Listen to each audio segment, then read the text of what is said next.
Welcome back to Learn JavaScript on Codecademy. We're in the Iterators section. This is Iterator Documentation. There are many additional built-in array methods, a complete list of which is on the MDN's Array Iteration Methods page.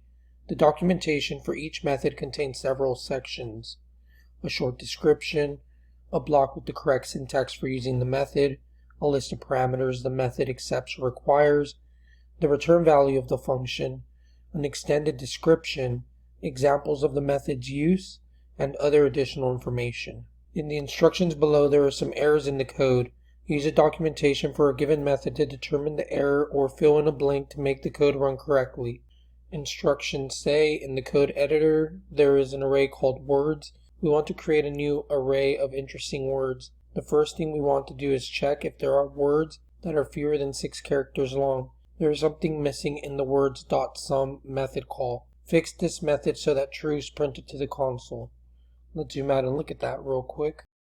Here we have that .log with words.sum. It looks like it's missing a parameter here, and it returns when word.length is less than 6. Let's look at the documentation to see what's missing.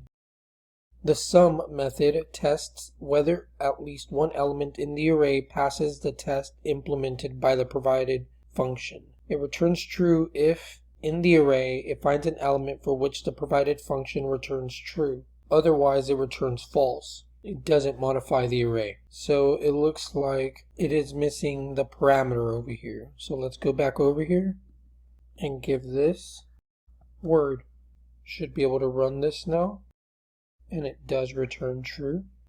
2. The .sum method return true, which means there are some words in the array that are shorter than 6 characters. Use the .filter method to save any words longer than 5 characters to a new variable called interesting words, declared with const. We've used .filter in a previous exercise, but for more information, browse MDN's documentation on .filter.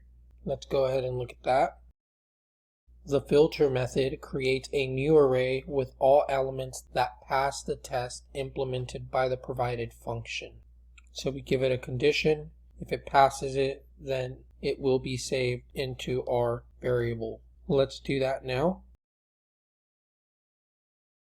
So we are going through our words array, filtering out any word with a length greater than 5. And those will be stored in the interesting words array. Let's run that. Does pass. Let's go to 3.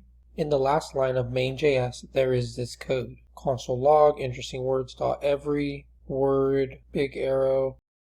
It says complete the code between the parentheses to check if every element has more than 5 characters. Make sure to uncomment, delete the // before the last line of the program before you run the code. For more information, browse MDN's documentation on .every. Let's take a look at that.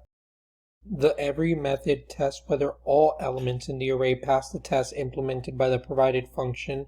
It returns a Boolean value. So let's do that now. We see the code here. Uncomment it. Go here. And we want it to return when word's length is greater than 5. Let's do that here. And let's run it. And we do pass. So what we're learning here is more about different iterators that we have available to us that we can use on our arrays. We learned that we can look at MDN's Array Iteration Methods page to find more array methods. I would recommend looking into those and practicing the different methods to see what they do and how they might help you. Knowing how to navigate the Iterator documentation is the key point of this lesson. Make sure to practice reading it on your own before moving on, and I'll see you in the next lesson.